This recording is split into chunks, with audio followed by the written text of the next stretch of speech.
Ben Packer here, the Jerusalem Heritage House, with our Rashi of the week. This week's Torah portion is Ve'era.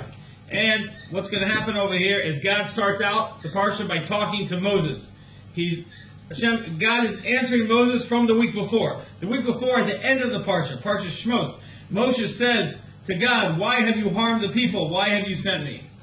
God now responds to Moshe by saying that I did not become known to them only through my name El Shaddai, and also I established my covenant with them to give them the land of Canaan. Right? To the forefathers, Abraham, Isaac, and Jacob, God promised them, and this is his response to Moshe. Okay? And to his argument, or his question as to why God is harming the people if he already promised to give them the land of Israel.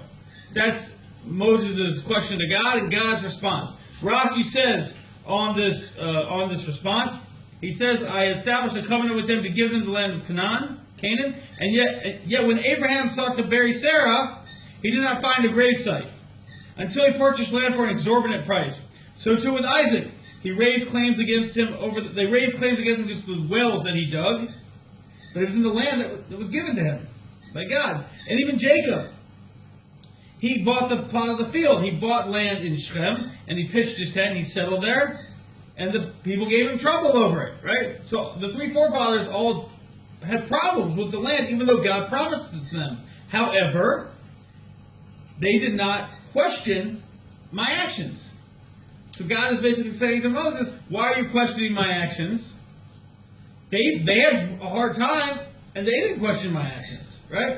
And Rashi goes on to kind of defend Moses here in this situation. But the question is, why are we to ask questions? This last week we had a terrible terrorist attack here in Israel, and it's very difficult.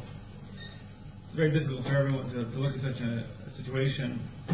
A father of 6 children, rabbi, paramedic, just was killed, for living in the land of Israel.